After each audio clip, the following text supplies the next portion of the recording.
Some partners, it's all about them, what they want, how they want it, and even when they want it. They are all about making the rules, being in control, and taking undue advantage of their partner. Any marriage without commitment does not work. You have to be ready to put in the needed work, time, attention, money. Otherwise, it's not going to work.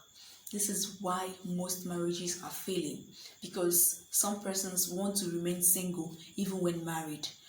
They don't consider their partners when making decisions. It's all about them, and sometimes they make decisions that even go against what their partner wants, and it does not work. So as long as you are married, it's no longer about you, it's about the both of you. So you have to be ready to be committed. Next one is lack of communication. A lot of married people don't communicate. They don't have conversations. They don't talk about things. You need to talk about everything. Once you're married, you are an open book. You have to talk about virtually everything, including sex. Yes, you heard me right. You need to talk about your sexual life. You need to talk about everything. And when communicating with your partner, there are certain things you have to consider to be able to get the end result, which is understanding. You have to consider timing and language. Timing, the questions that comes in here are: is it the right time to talk about it? Is he in the right state of mind to talk about this particular issue right now? Should I wait or should I say it now? For instance, is it the right time to talk to him about his late nights the previous weekend when he comes back from work complaining about a bad day or losing some money in business? You have to watch the timing to be able to get a proper understanding of what you want to communicate about. This is where some people get it wrong. They talk about issues at the wrong time. You have to pay attention to the timing. The second thing you have to consider when communicating with your partner is language. You have to watch the tone with which you communicate.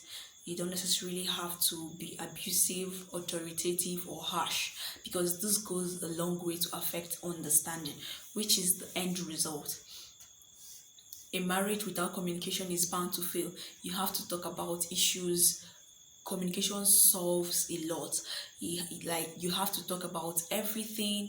You have to talk, let the conversation flow, air your views, say your mind, and iron issues out.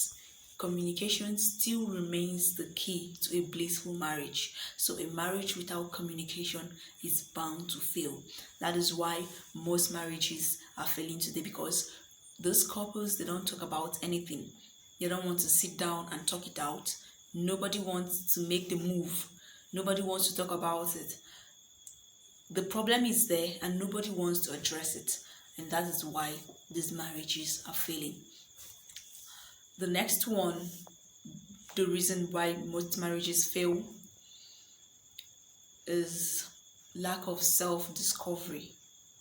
Self-discovery is very important. It's one of the factors you really have to consider even before getting married, because if you don't discover yourself as a person, if you don't know your personality, and your self-discovery enables you to know yourself as a person, your desires, and what you really want. So when you have discovered yourself, that is only when you will know the right partner for you, the person that aligns with your personality, the person that is compatible with who you are as a person. This is why most marriages are failing today, because most people just jump into marriage. They are in a hurry to settle down, they're in a hurry to get married, and they don't take time to know who they really are. And maybe along the line in the marriage, they discover that they settled with the wrong person, and that's where the problem starts. So it's very, very important and essential that you discover yourself as a person before getting married.